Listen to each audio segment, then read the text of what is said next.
Thank you all for coming this evening. My name is James Harding. I'm the editor and founder of Tortoise, and I'm really delighted, grateful and extremely excited to welcome Ken Roth, who, as I think everyone in this room knows, not just led Human Rights Watch for 30 years, but led it to some of its most important achievements. And I think for all of us, certainly in journalism, but for people in the law, in politics, Human Rights Watch under Ken's leadership changed the way in which we saw and understood the world.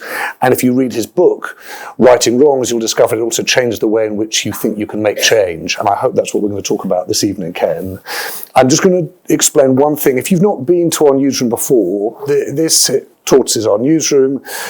Most of the time there'll be kind of tables and chairs and people beavering away. And then, on a night like this evening at about 4:30, George, who runs this whole operation, shouts at everyone, says, move your desks away, and we put chairs out so that we can have a conversation.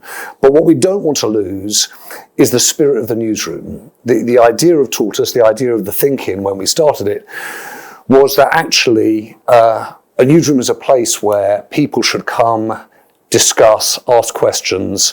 And if there's one thing that links Tortoise to The Observer, it's that David Astor, one of the great editors of The Observer, probably the greatest editor of The Observer, had this theory that journalism was both too important and too interesting to be left to journalists. And we would like to carry that spirit forward. We'd like to make sure that in the course of this next hour, I will sort of bowl a few kind of softballs at Ken, but then you will really weigh in and we will kind of discuss and debate things.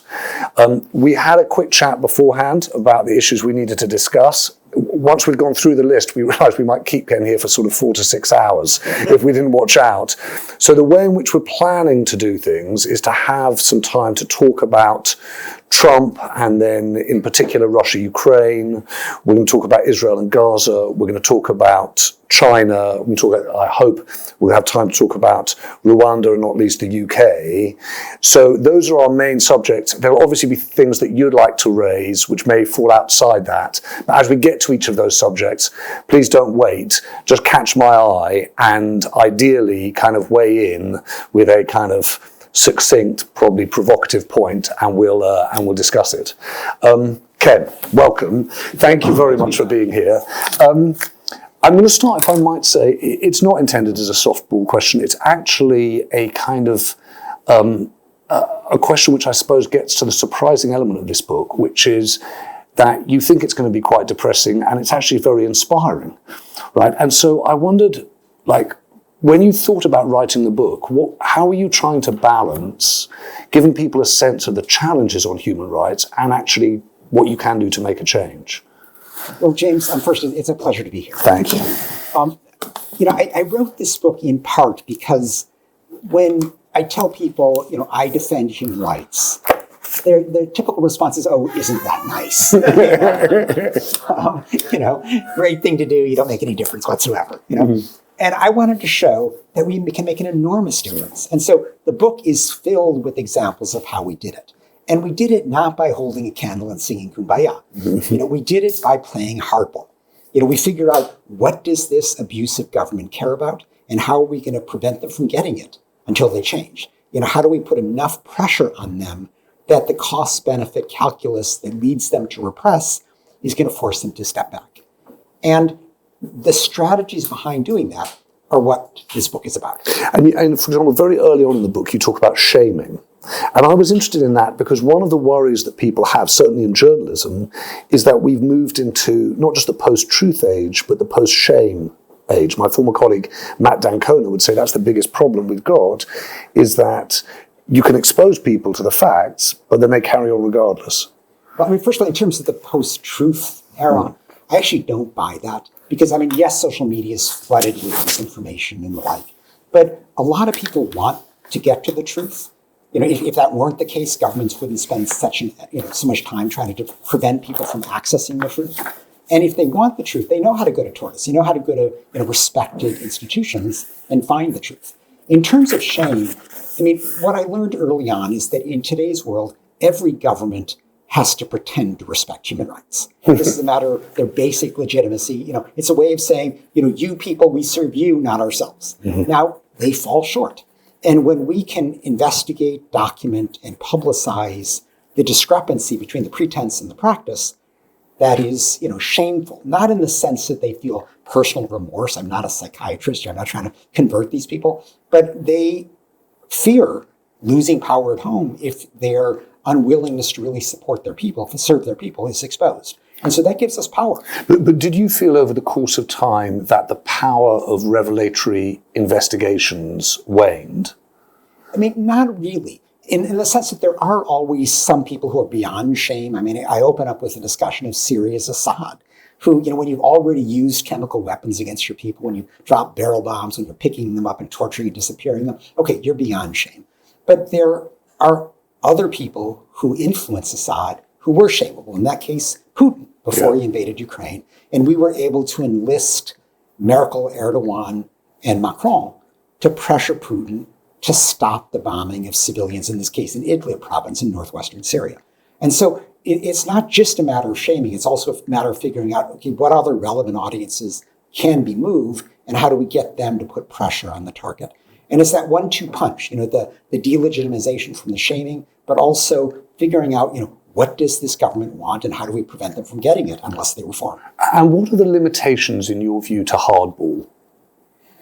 Well, I mean, it works, governments hate it. Now, they fight back, and see, when you're in this business, you can't have thin skin because they always accuse you of bias, of misunderstanding, of getting the facts wrong.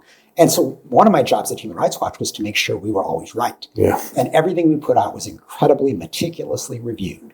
So when they attacked us on the facts, we said, bring it on, because we're going to win those debates. And ultimately, they recognize that they're not going to get rid of the bad press until they change the bad content. And actually, it's interesting, though, I didn't expect to go here, Ken, but of course, Human Rights Watch isn't always right and can't always be right. What was your approach to corrections and apologies? So if we got something wrong, we would issue correction and go on the website, we'd go on the report. But the truth is, in my 3 decades there, we were never wrong on a big issue. It might be a little, a detail here or there, but we never got a big thing wrong. Well, let's come to some of the big issues, because in my rather sort of syrupy introduction, I was saying how inspiring it was. Let me just read a small episode of the book. Towards the end of the book, if democracies are to prevail, democratic leaders must do more than spotlight the autocrat's shortcomings. They must make a stronger, positive case for democratic rule. That means doing a better job of meeting national and global challenges, of ensuring that democracy delivers on its promised dividends for all parts of society. It means standing up for democratic institutions such as independent courts, a free press, robust legislatures, and vibrant civil societies, even when that brings unwelcome scrutiny.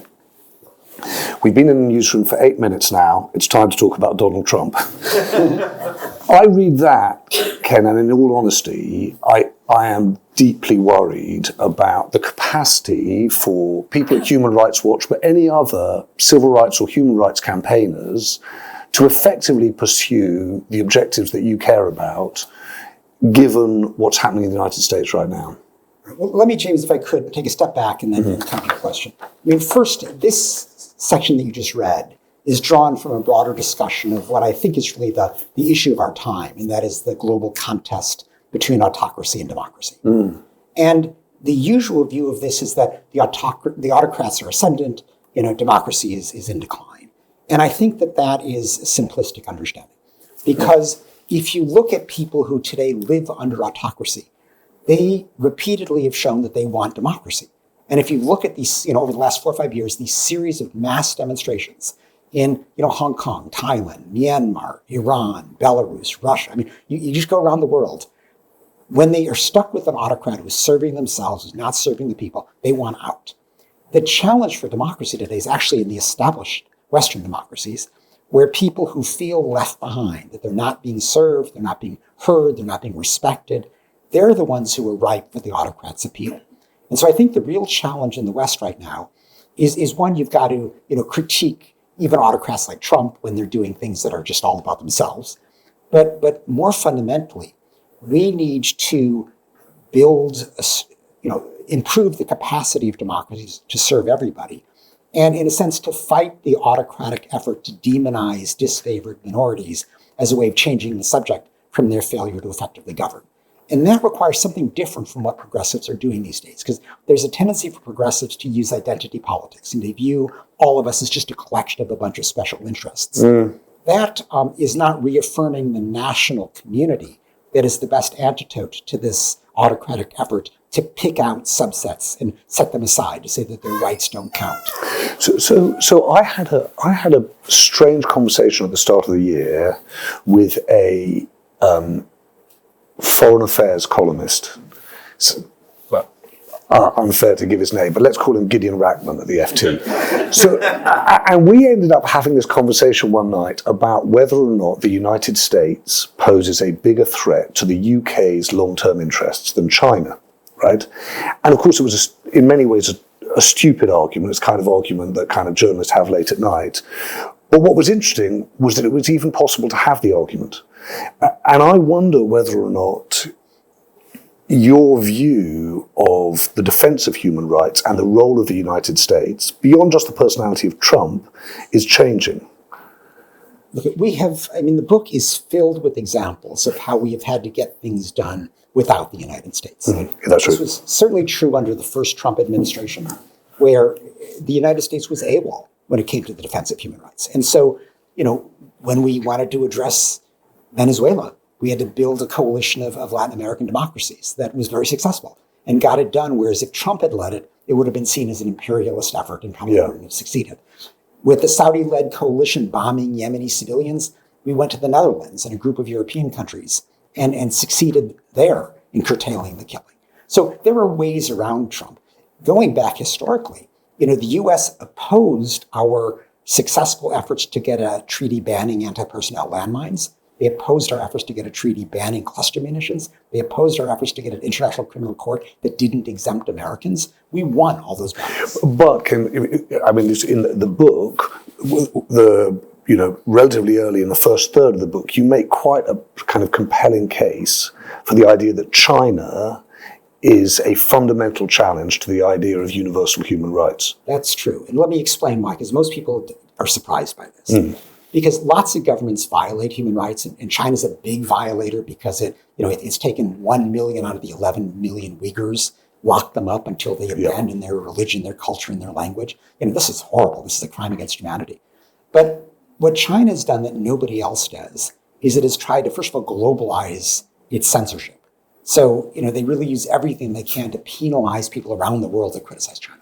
But they also are trying to rewrite the rules of human rights, which are codified in a series of quite detailed treaties. And China says, we don't need any of that. We're going to just treat human rights as if it's essentially only about building GDP per capita. They throw in, we're going to provide stability and make people happy too. But it really comes down to, is the economy growing? And that is a radical dumbing down, because it says nothing about whether the people have any say in how the economy is guided. And it says nothing about how the proceeds of that economy are distributed. So that they don't want you asking questions about, how are the Uyghurs doing? How are the Tibetans doing? How are rural Han Chinese doing? It's just, is the pie increasing? And that is not human rights. It removes the individual from human rights and makes it all about the collective, which is the opposite of human rights. And what would you say, Ken, to someone who is, let's say, had previously been a recipient of antiretrovirals from PEPFAR, who's now looking at the change in the US position on that kind of aid and development, and says, actually, yes, China may have done and is doing terrible things in Xinjiang, but I tell you what it is also doing. It's also pumping money into aid and development, Belt and Road, economic human rights that the United States has neglected and is increasingly neglecting. Well, what's interesting is China doesn't fund antiretrovirals. True. They don't fund public health. They fund infrastructure programs, which are very visible. And they advertise these as no strings attached, meaning none of the human rights conditionality that the World Bank, for example, requires.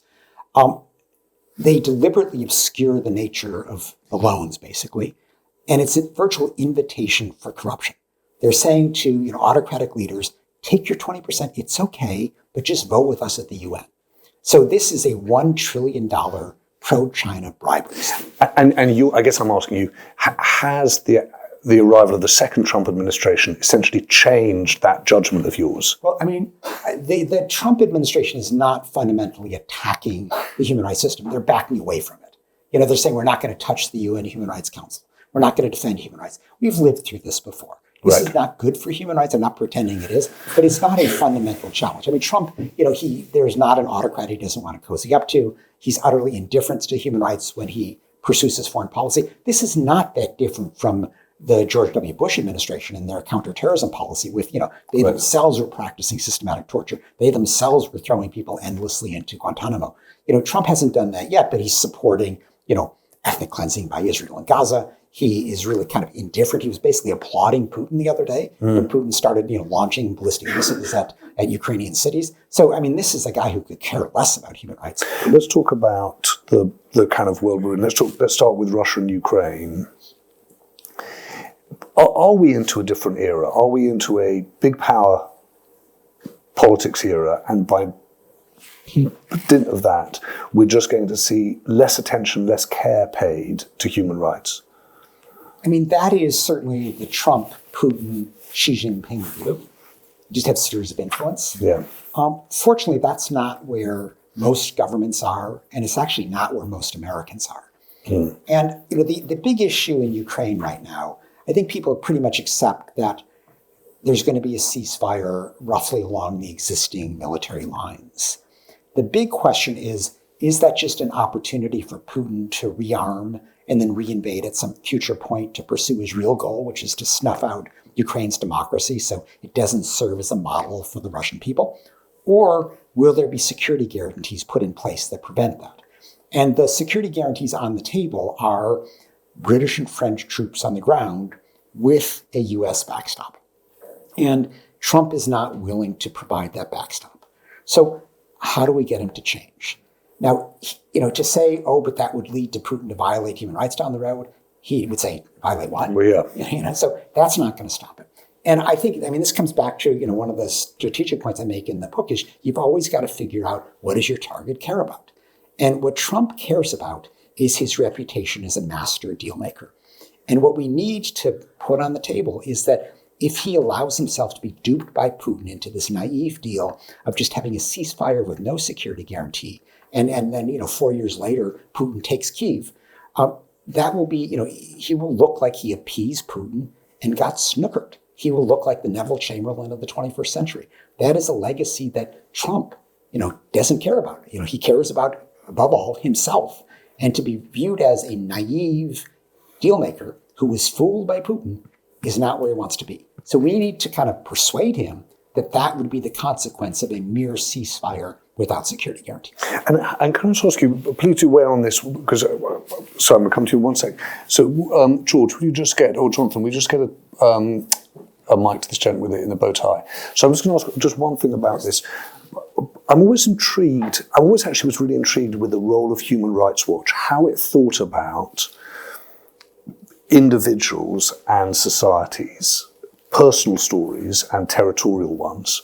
So in the case of Russia, when you were running Human Rights Watch, Ken, how did you think about Crimea and at the same time Alexei Navalny? Where do you put your energy in terms of thinking about individual cases and then, if you like, communal cases? Well, somebody like Navalny is obviously the spearhead for a broader effort to make room for civil society, to make room for political opposition, to try to turn Putin's electoral charades into something approaching a real election. That's why he was put into an Arctic prison and died. So defending someone like him is very important. Similarly, defending human rights activists who are trying to put Putin's record on the table. With something like Crimea, we did not get so focused on, okay, this has been taken, now what? We focused on how is the war being fought. Yeah. So, when people are shooting at each other, we apply international humanitarian law, the Geneva Conventions and the protocols, and try to, hold governments and rebel forces to them as a way of minimizing harm to civilians. That's our main role. Okay. So. Good evening. My name is Vudi. I'm an independent journalist. Thank you for coming here, and very lovely to see this event. So the question is, there is Western intelligence agencies who have already taken a decision to drop off sharing intelligence with the Trump administration.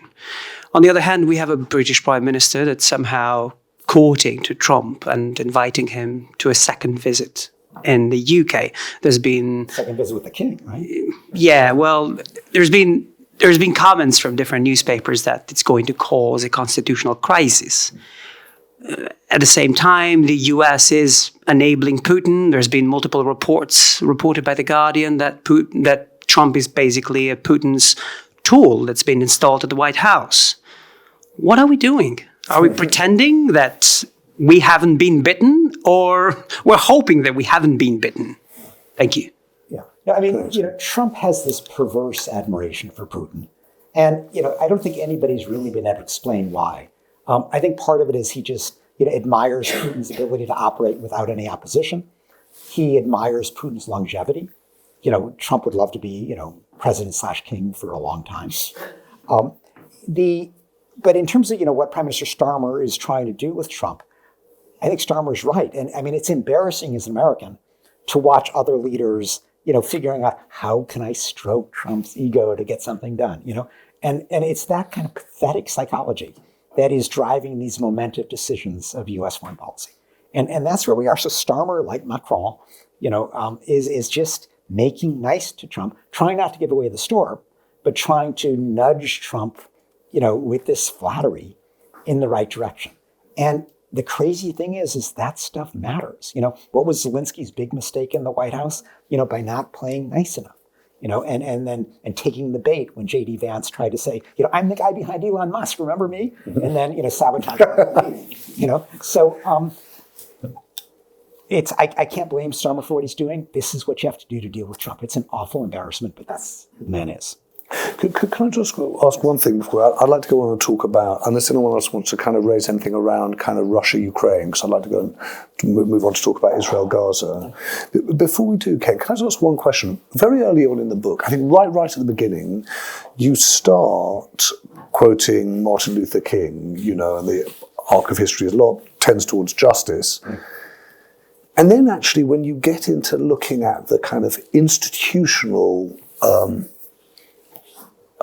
forces that can enable that kind of universal justice, the International Criminal Court, the United Nations, you can't help read your book and think, does it really tend towards justice? Is it the case that we're seeing actually a retreat from global values, universal values, human rights? Well, I mean, Jason, my point in quoting Martin Luther King is to quote the second part of the speech, which nobody ever gets to. Yes, that's true. So the first part of the speech that everybody quotes is, the moral arc of the universe is long, but it bends toward justice.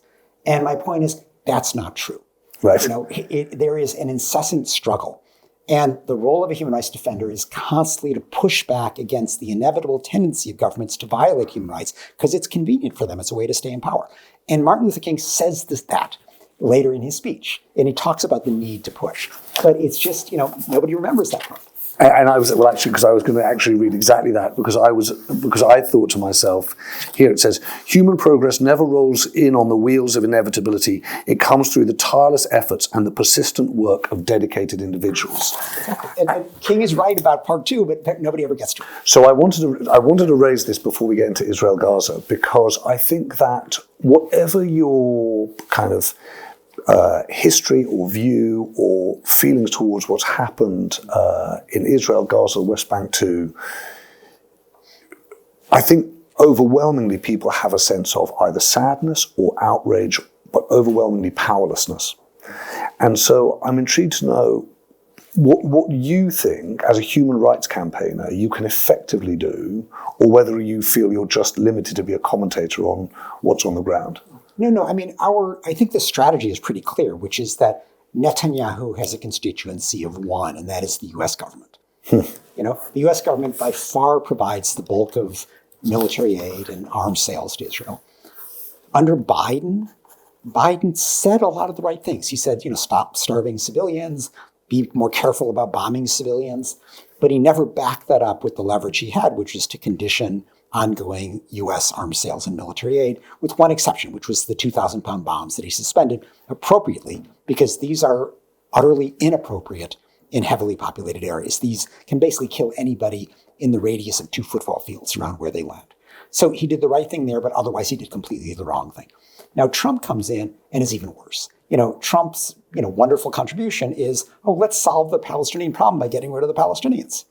Great idea, And I think it's actually useful to put in context the meaning of Trump's suggestion, because up until now, there basically have been three options. We're talking about the Gaza Riviera.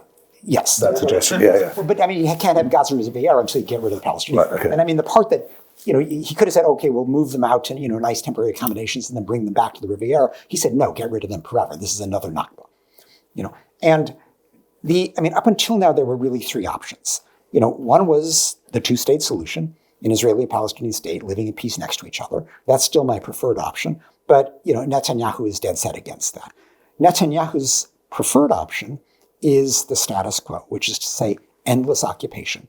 But increasingly, because of the work of Human Rights Watch and our colleague organizations, people recognize that as apartheid, a crime against humanity, and not a sustainable solution.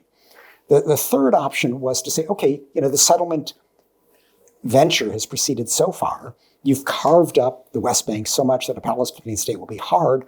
Let's just recognize the one-state reality between the Mediterranean Sea and the Jordan River and give everybody equal rights within that one state. No way. The Israeli government doesn't want that because they're roughly the same number of Jews and Arabs, and Israel would lose its Jewish demographic majority. Trump comes in with this, fourth option, which was always lingering on the side. It was the option of the Israeli far right, and that was get rid of the Palestinians, start with Gaza, and then move on to the West Bank.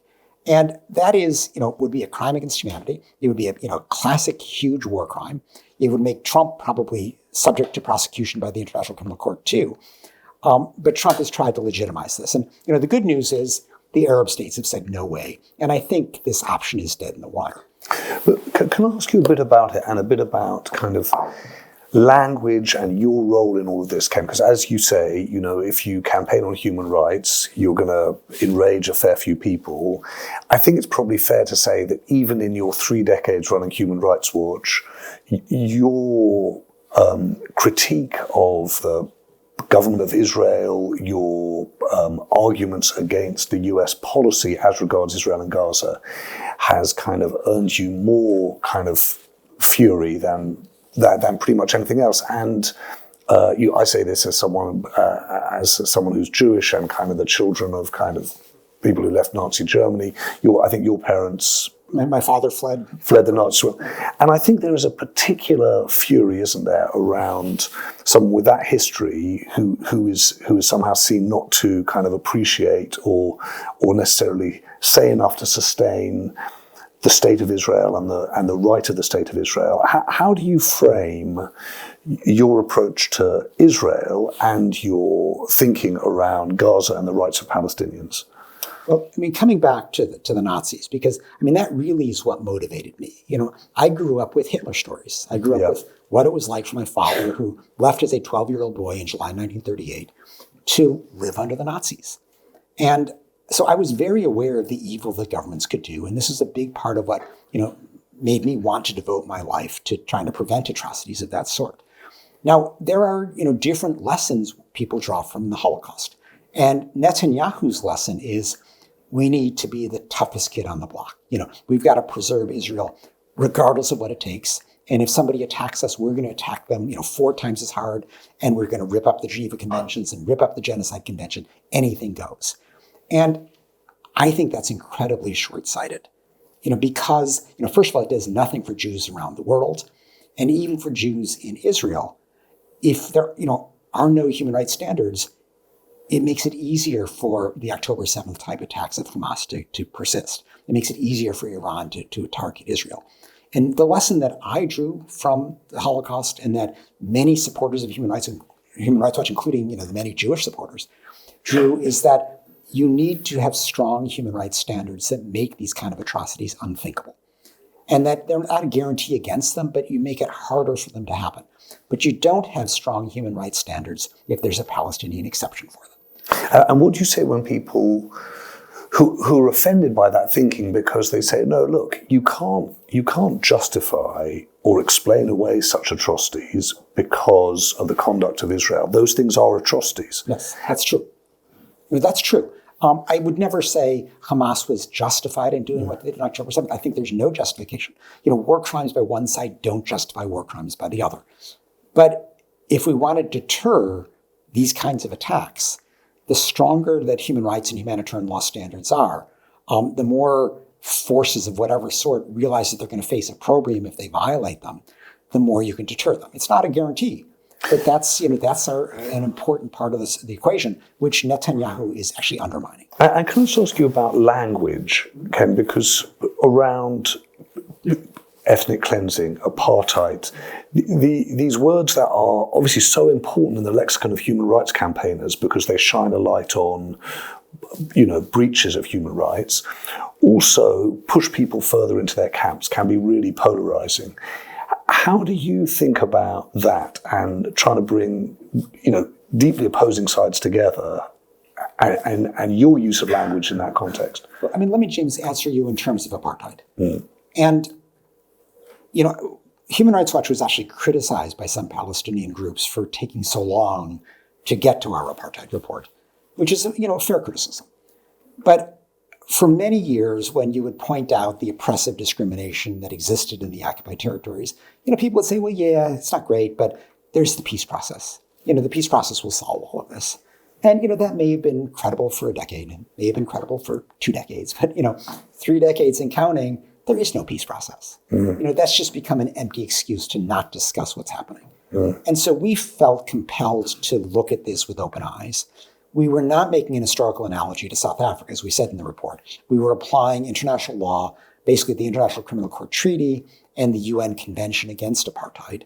And the case is overwhelming.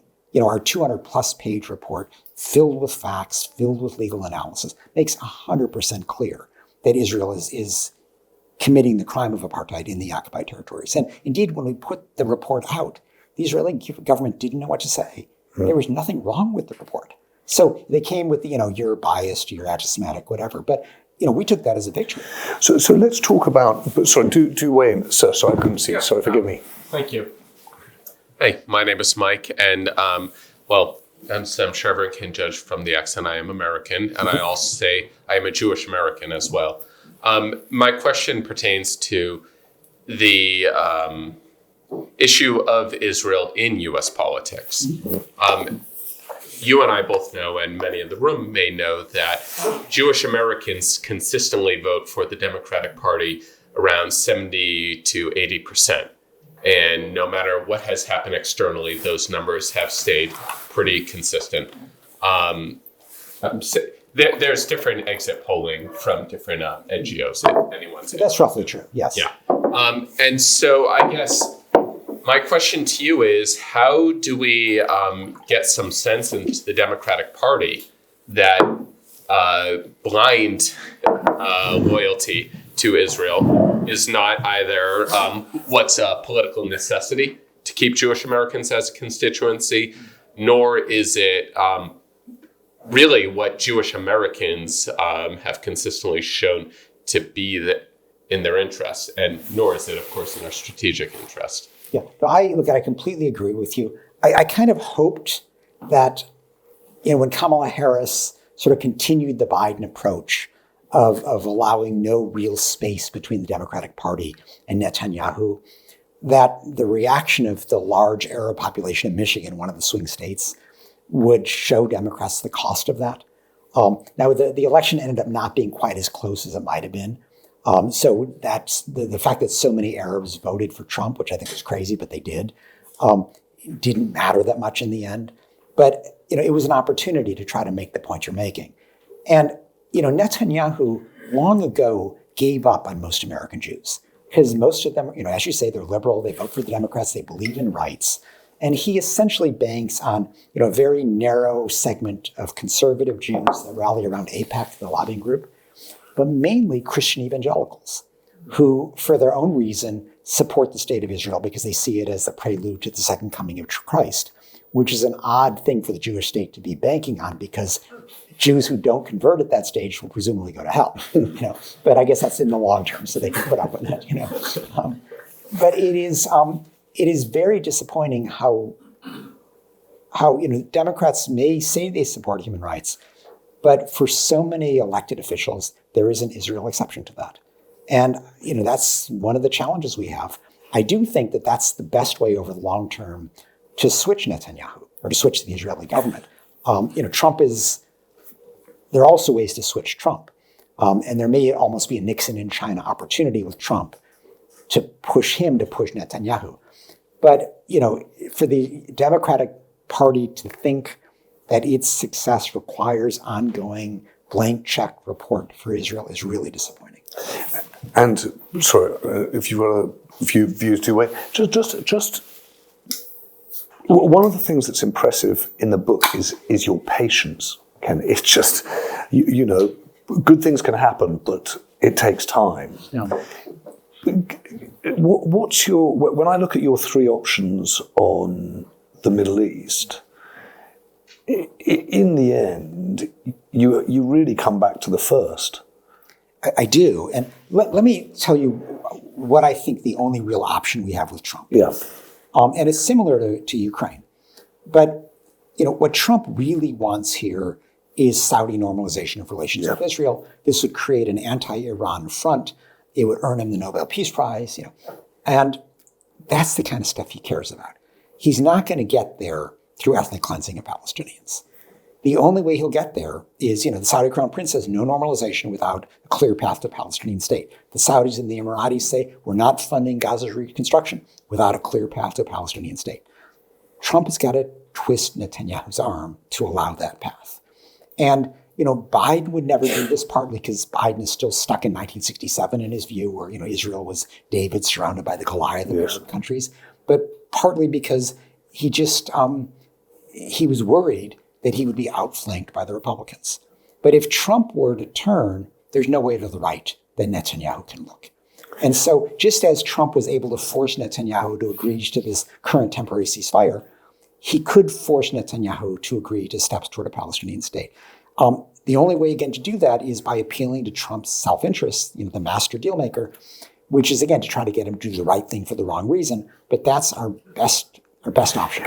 And tell me about trade-offs, Ken, when you think about these things. I was talking to someone who works on the UK intelligence side about Saudi normalization with Israel and what was required. And they were saying to me, well, look, there's sort of these key elements. One is that Saudi has the capacity to develop civil nuclear power. Two is that the US provides some kinds of security guarantees for the Saudis. And the third, although until October the 7th, Riyadh didn't really care about this, now they want to have some commitment around a Palestinian state. And after I'd spoken to this person, I thought, that's really complicated. The nuclear thing is complicated. The security guarantees given Yemen is complicated. And obviously landing the settlement in Israel-Gaza is complicated. But if you're a human rights campaigner and you've witnessed what happened to Jamal Khashoggi, or you've seen what's happened in terms of, women's rights, human rights more generally, dissident rights in Saudi Arabia, where do you come out when a deal like that comes to the table? Sort of the greater good or the individual rights? Well, first of all, I have an entire chapter on Saudi Arabia. You do, yeah. And, the Saudi Crown Prince is despicable. We got to just, put that on the table. This is the guy who ordered the murder of Khashoggi. This is the guy who was overseeing the bombing of Yemeni civilians. And this is not a nice guy. And as you suggest, he could care less about the Palestinians. And he was only driven to take this position because the Saudi public watches Al Jazeera and saw what was happening with the Palestinians. So, the Saudi Crown Prince, for his, parochial reasons, has suddenly become a champion of a Palestinian state. I don't know how long that will last, but while it's there, it's something to work with. I don't feel that we're legitimizing his rule by pushing for this security guarantee. And he sees, he wants not just, a written commitment from the president. He wants a treaty that needs to go through Congress, which means they need the Israeli deal to persuade Congress to go along. And that doesn't mean you can't push him on human rights, just as, we can push NATO members on human rights. That's not a... No, but I'm asking you a question, so because this exists obviously in newsrooms around kind of, in a whole host of ways, around so many countries, Iran, China, a whole host of others. I imagine at Human Rights Watch, those kinds of questions really divided the team, which is, should we be supportive of a Saudi deal if that might, improve the prospects for Palestinians? And then I'm sure there are people on the team that are like, hang on a second, but we're losing sight of dissidents, Yemenis, women. Well, I mean, one basic principle we adhere to is that, even though we would say approach a government like Turkey, and I spend quite a bit of time talking about Turkey, for certain foreign policy steps where we happen to share an interest, say in northern Syria. Turkey's played a useful role in Ukraine often. We always had a rule, which is we did not pull our punches in terms of reporting on domestic violations in order to secure some foreign policy advance. And so I, almost once a year for a while was going to Ankara, the Turkish capital, meeting with senior officials, and never once did we not publish on their domestic repression. Right. And, these governments are sophisticated. They understand the principles that we operate under. And nobody ever said, well, okay, we'll do this if you just shut up about our censorship or shut up about our political prisoners. They're too smart to do that. And they know we wouldn't have done it. Is there anyone further wants to weigh in? We were just talking about Israel, Gaza, or the broader Middle East. No. Because I'm going to sort of move Ken on. So, there's a gentleman in the back. Thank you, Ken. Can you hear me? Sorry. Hello. Yes. Hello.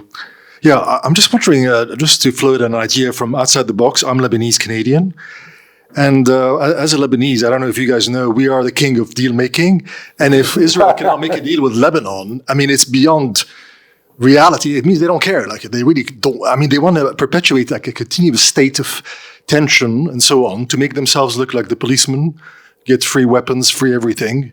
I mean, we are the easiest country to do peace with. My second point, if you don't mind, was to say that we all live in echo chambers. And there's a very simple solution, actually. If you can force people or give them like an AI-generated news filtered through their own preferences so they believe in it, but somehow the input comes in either from the UN or something where there's a sort of higher legitimacy, I don't know, so that when they see the news, at least we can discuss the same thing. I mean, in finance, there's a very simple, there's a very simple rule, actually, which is what I do. If everybody's dressed up to play polo, you're the idiot who's playing tennis. I mean, you can be the smartest guy in the room, but if everybody's playing something else, you're the idiot. That's how it is. Yeah. Well, just a quick point on Lebanon. I think Israel would like nothing better than there to be a strong enough Lebanese state that it could take control of southern Lebanon, and that Hezbollah wasn't basically the state within the state. That's not where they are right now. So it's not a matter of unwillingness to make a deal. There's just an inability of Beirut to effectuate a deal when they're not strong enough vis-a-vis Hezbollah. But on your broader point, I don't trust the UN or any institution to dictate what the truth is or to provide, the AI software that would, give us, whatever algorithms to the truth it might want. I really believe in pluralities, people being able to choose for themselves. I think that's the best route to the truth. We may have to do a better job of educating people. How do you, work your way through the garbage that may show up on their social media feed? But I'm very distrustful of any, repository of truth. I think, you want a series of institutions that have to fight to develop their reputation. That's what Human Rights Watch tried to do. We wanted people to look to us, as a trustworthy source. But that's, a reputation you've got to earn and sustain. And that should be the case. And for whatever journal, whatever media outlet you listen to or view, they should earn your trust. It shouldn't be dictated. Ken, before we move on from just this finally, I just wanted to talk about, there's a chapter in the book too about the ICC, right? And I'm just intrigued to know, we had a conversation, one of the Tortoise thinkings a few months back was with Philippe Sands. And I was asking him about the decision by the ICC to seek to prosecute Netanyahu and the Hamas leaders. And he was careful about it, but he essentially drew the line and explained how they'd gone from identifying Putin as or seeking to prosecute Putin for war crimes, and then by definition seeking to prosecute Netanyahu and the leadership of Hamas for war crimes. And the question arose, is that effective? Do you undermine the ICC by seeking prosecutions that you're probably never going to bring to court? Or do you underline the value of these laws by making the most prominent people subject to them? Well, I mean, I have great respect for Philippe. I'm not quite sure what he said on your program. So I'm not sure I did either. Okay. So, I mean, because I don't think Karim Khan, the ICC prosecutor, chose Netanyahu because he'd prosecuted Putin. I don't think it was that. No, I think what Philippe was saying was that once you'd done one, the logic was you would have to do the other. That was Philippe's point. I mean, the big fight in Rome when the ICC was created is the U.S., wanting to ensure that an American could never be prosecuted, wanted the ICC to have jurisdiction only over the nationals of countries that joined the court, and the U.S. was not going to join the court, or over countries where the UN Security Council gave the court jurisdiction, and the U.S. could use its veto to prevent any jurisdiction where Americans might be implicated. So that was the American plan under Bill Clinton. We got that rejected. That was a major campaign. We describe it in the book. And we introduced a third route to jurisdiction, which is if you sign on to the court, anybody who commits a crime on your territory can be prosecuted regardless of their nationality. The U.S. hated that. They voted against the court. They lost 120-7. The U.S. position for 2 decades was, we hate this provision. Then Karim Khan charged Putin. The court had jurisdiction over Putin only because Ukraine had conferred it. Russia never joined it. Yes. So it was territorial jurisdiction. Suddenly, the U.S. loved the court. Even the Republicans pushed through a unanimous Senate resolution applauding the court. So, new era. Then the same territorial jurisdiction, Palestine had joined, Israel hadn't, led to the charges against Netanyahu. Suddenly, the U.S. hates the court again, and Trump, imposed sanctions. So this is not a principled position. Okay, this is, about protecting Americans and protecting Israelis. Now,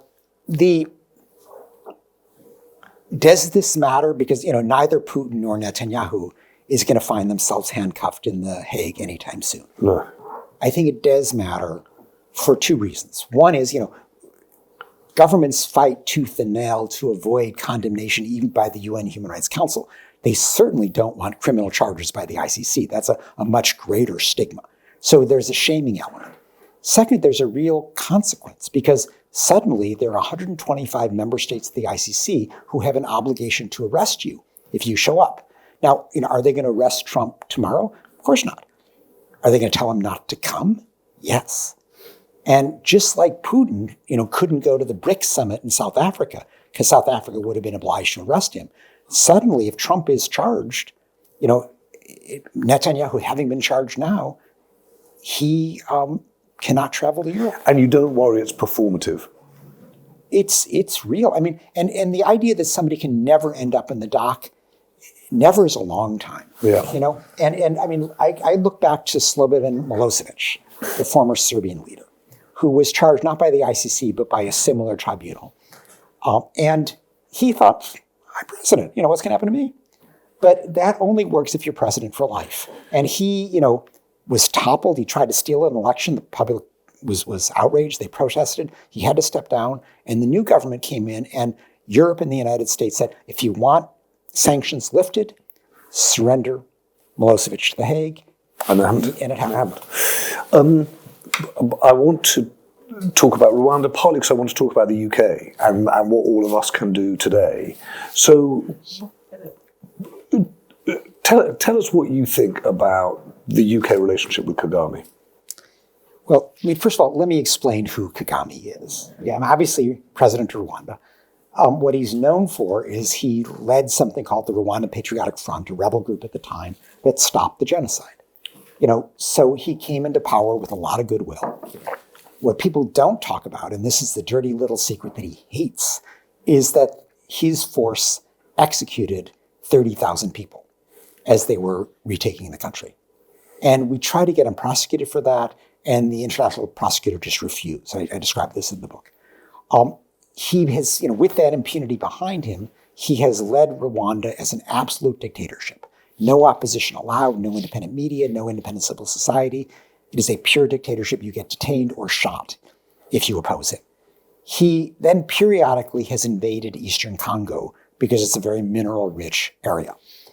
He did this a decade ago with a group known as the M23, which is known for executing and raping Congolese civilians. At that point, Human Rights Watch, with our office in Goma, the major city in Eastern Congo, we documented this military support. And it took 3 different reports before finally everybody believed us. And at that stage, we got British Foreign Secretary William Hague and American Secretary of State John Kerry to call Kagame and say, if you don't stop supporting the M23, we're going to cut your aid. And within days, the M23 crumbled. And for 8 years or so, the people of Eastern Congo were not preyed upon by the M23. Now the M23 is back. Why is that? Well, Kagame's supporting them again. Why does Kagame think he can get away with it? Well, because he sponsors arsenal, because the prior British government was, saying, we'll send our asylum seekers to you. He sends peacekeepers to Mozambique. He's figured out how to make himself indispensable. And what do you say, Ken, to people who say, yes, but the world is a very ugly and nasty place, and you've got to allow for some version of progress, that there's some, from 94 to here, there has been some progress, notwithstanding all of the repression, all of the suffocation of dissent, and even the violence. How do you allow people to hold in their minds both things? Well, has there been, economic progress within Rwanda? Certainly. Yeah. You go to Kigali, the streets are polished because people are forced to abolish them. It is, dictatorships can make the trains run on time. Yeah. But, are things better in Eastern Congo where the Rwandan army is supporting these awful groups? I periodically go to Eastern Congo. We're getting phone calls today from people who are terrified to go outside because these rebels are just roaming the street and randomly picking people up and shooting them. So it is, not better for them. And that's a lot of people. And I suppose I'm asking this because, as you'll be aware, one of the things that happened on the eve of Keir Starmer's trip to Washington was an announcement of an increase in defence spending at the expense of spending on foreign aid. And it had been cut from 0.7% to 0.5%, now down to 0.3%. And I just wonder how concerned you are about a retreat from internationalism. All of this, in one form or other, depends on us caring about people who aren't here, but the rest of the world. And I just wonder whether or not you think, going back to the sort of Martin Luther King point at the start, that actually something is deeply shifting in the way in which we all see the world. Yeah. I think that this pullback of economic assistance is partly a question of austerity. People are feeling real economic constraints. I think Starmer partly was trying to cozy up to Trump. And, while Trump destroys USAID, he says, well, I'll cut back our overseas assistance. There is, this obviously has devastating consequences for, say, global public health. If you're destroying the World Health Organization's capacity to detect and monitor infectious disease, infectious disease doesn't respect borders. There's a new Ebola outbreak in Uganda, just as we're making WHO incapable of addressing it. So there's a real short-termism here. The other factor behind, Trump's devastation of USAID is that what it funds that most people don't appreciate is a lot of human rights defenders, democracy promoters, independent journalists. And so, these things that check autocrats are all being decimated. I've been trying to help a group of North Korean human rights groups where 90% of their funding came from the US government, and it's gone, And so this is a huge problem. One great strength of Human Rights Watch and Amnesty is that we don't take any government money. So this doesn't directly affect us, but it does indirectly affect us because so many of the local human rights groups with which we work are really hurt by this cutoff of funding. Paul, you wanted to weigh in? Yeah, thanks. Paul Atherton, I'm a member of Just Fair. I've worked with Amnesty International on housing human rights here in the UK. What I'm interested in is when you were talking about China, you were talking about the focus on GDP above everything else. And it feels very, very similar here, where, Keir Starmer's happy to breach privacy laws, to invade people's bank accounts, to cut housing benefits, to cut welfare to disability.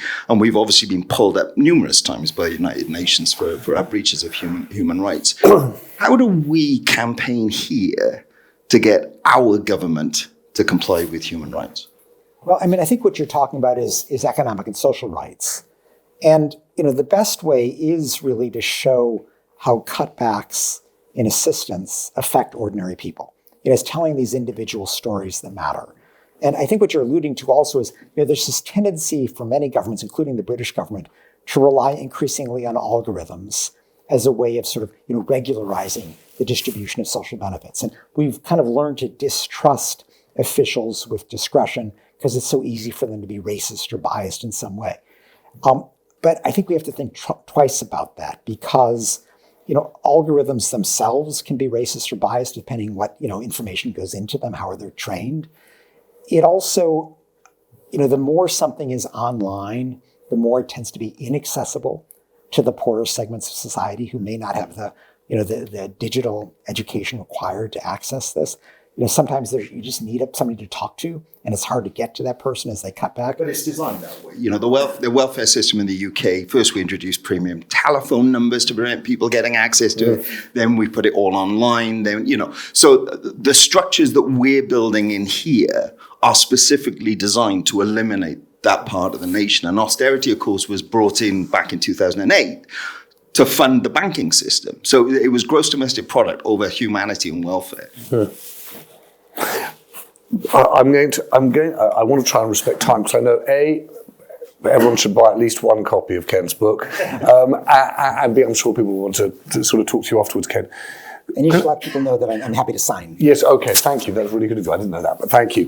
Can I just finish up with one thing, which is, and I'm embarrassed that I do this sort of at the tail end because people would say, well, this is a classic, journalism can never really wrap its head around climate, and so sort of environmental justice gets a kind of tail-end Charlie treatment. But I am really confused by how an organisation like Human Rights Watch, and you personally, deal with climate in the sense that there are some people who want you to put kind of justice and justice within the climate context front and centre. Others say, look, this is a systemic problem. It's a kind of energy system, economic system problem.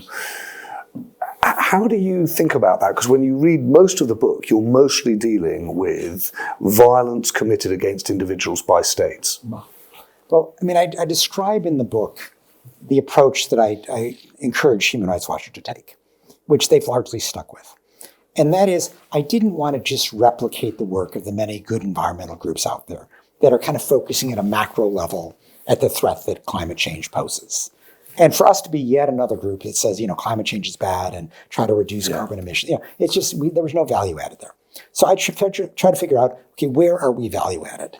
And, what we're good at is documenting human rights violations and generating pressure for them to stop.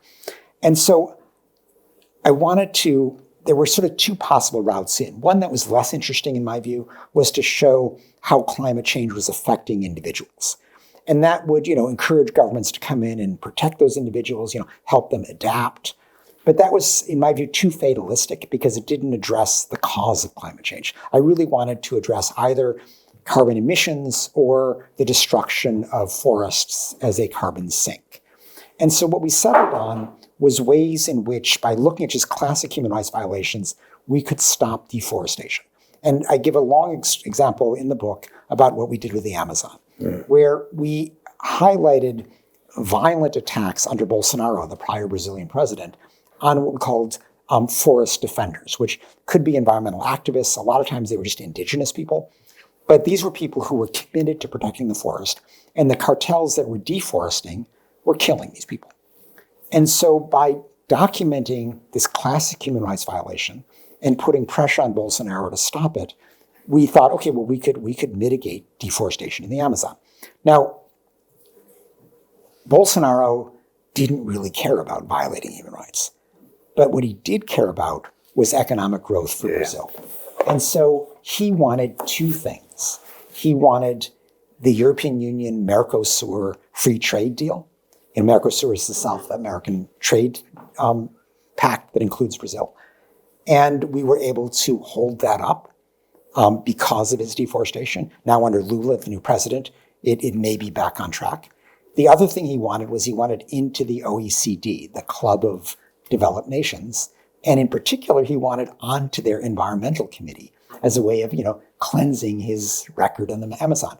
And we just put the kibosh on that. We wrote to all the members and said, there is no way you're going to give this guy, and we won both of those things, And so that was a way of figuring out, okay, what does Bolsonaro want? And how do we deprive him from getting it until he changes? Now, that actually contributed to his electoral loss because he was saying, I'm going to build the economy. And in fact, his efforts were hurting the Brazilian economy. And that helped Lula prevail.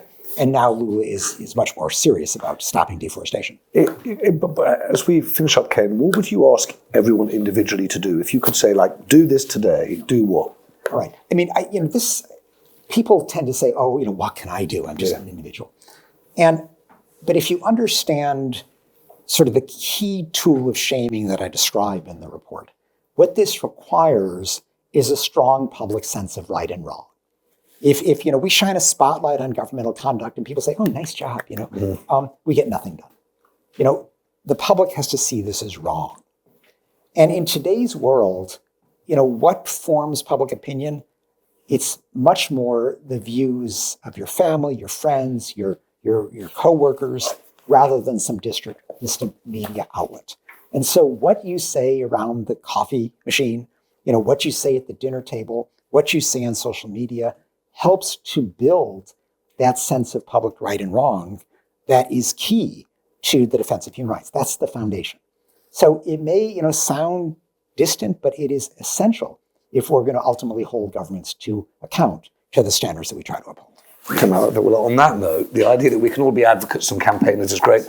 I will just finish by saying one of my favorite quotes of all time was from Kurt Vonnegut, who said that good will triumph over evil as long as the angels are organized like the mafia. And I would like to say just a thank you to you, Ken, and thank you to Human Rights Watch.